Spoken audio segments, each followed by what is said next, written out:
Ngayon ay pag-uusapan natin ang sitwasyon ni Pi Network na kasalukuyang nakakaranas ng pressure sa kanyang 0.37 support level. Mula po sa kanyang recent peak, bumaba ang presyo at bumagal ang trading volume na nagbubukas ng posibilidad para sa mas malalim na pagbaba. Aalamin natin kung ano ang dahilan ng pagbaba at kung gaano po kalaki ang posibilidad ng muling pag-angat o mas malalang pagbagsak. Kaya yan po ang siyang ating pag-uusapan sa video na ito. Pero bago po tayo magpatuloy ay pakibasa na lamang po muna ang disclaimer dito po sa ibaba ng ating screen. At simulan po natin sa ating unang katanungan kung bakit po mahalaga ang 0.37 support para kay Pi Network. Si Pi Network ay unti-unting bumababa papalapit sa 0.37 support. Dati ang level na ito ay nagsilbing neckline ng isang Adam and Eve pattern na kadalasang ginagamit ng mga traders para makita ang posibleng breakout. Kung mabasag po ang support na ito, maaaring magsimula ang mas malalim na pagbaba. Kung hindi po mag-hold or hindi po mananatili ang 0.37 na support, tataas po ang panic selling na posibleng mag-trigger ng mas malaking pagbaba ng presyo. Ngayon ay ano naman po ang sinasabi ng bumababang trading volume?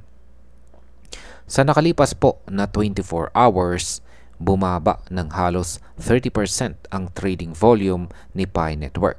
Ibig sabihin, mas kaunti ang pumapasok na mga bagong trades at mas marami ang nag-aabang muna bago magdesisyon.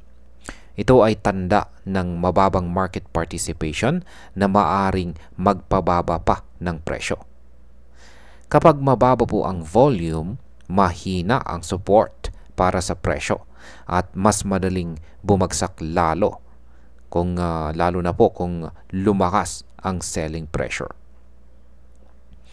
Ngayon ay ano naman ang pwedeng mangyari kung bumagsak ang bullish patterns neckline. Ayon po sa technical analysis, may panganib na bumaba ng 10% si Pi Network kung hindi po mag-hold ang bullish patterns neckline. Ito ay katulad ng nangyari noong mid-July kung saan nagkaroon po ng malaking pagbaba matapos mabasag ang neckline. Kapag nangyari po ulit ito, posibleng bumagsak ang presyo sa susunod na support level at magdulot ito ng mas malaking pag-aalinlangan sa mga traders. Ngayon ay ano naman po ang kasalukuyang galaw ng presyo ni Pi Network?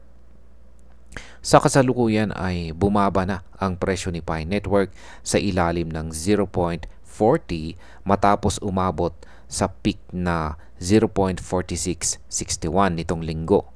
Ang ganitong pagbaba ay nagpapakita po ng mahinang momentum mula sa recent rally.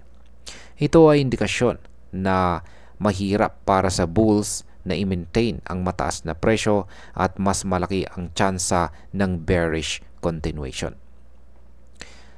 Paano naman naging bearish ang trend ni Pi Network?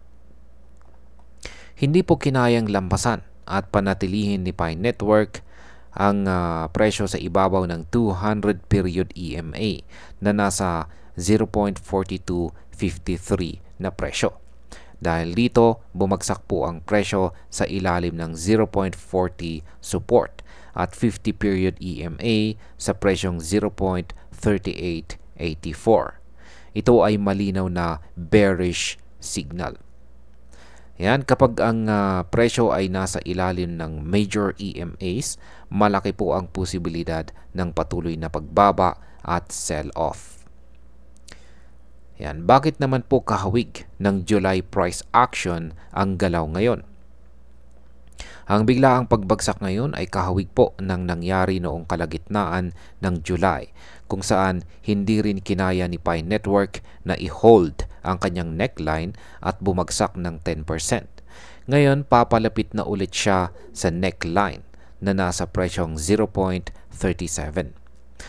Ngayon, kung maulit ang pattern, maaring bumaba po si Pi hanggang sa presyong 0.3334 na siyang huling low noong nakaraang linggo. Ano naman po ang sinasabi ng momentum indicators?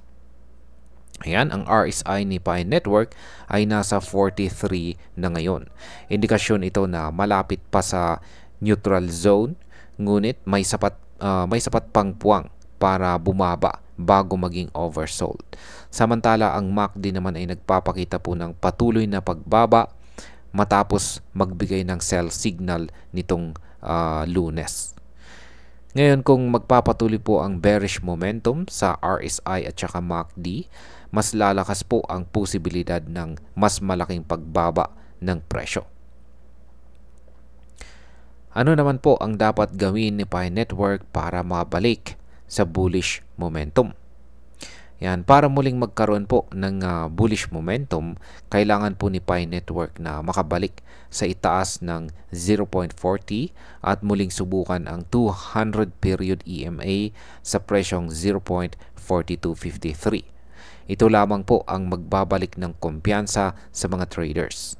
Kapag nangyari ito, posibleng makita ang bagong wave ng buying pressure na siyang magtutulak sa presyo pataas. At ayan, bilang panghuli, sa aking pananaw ay nasa kadelikadong kalagayan ngayon itong si Pi Network dahil ang presyong 0.37 ay hindi lamang basta support level, kundi ito rin ang huling depensa laban sa mas malaking pagbagsak. Kung mabasag ito, malaki po ang tsansang bumaba sa presyong 0.3334. Gayunpaman, kung makakabalik po siya sa itaas or ibabaw ng 0.40, may pag-asa pa na makarecover ang bullish sentiment.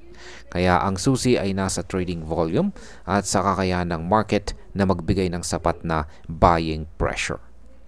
At ayan, hanggang dito na lamang po tayo sa video na ito mga ka-crypto. Marami pong salamat sa panonood. Ingat po tayo lagi at God bless po sa ating lahat.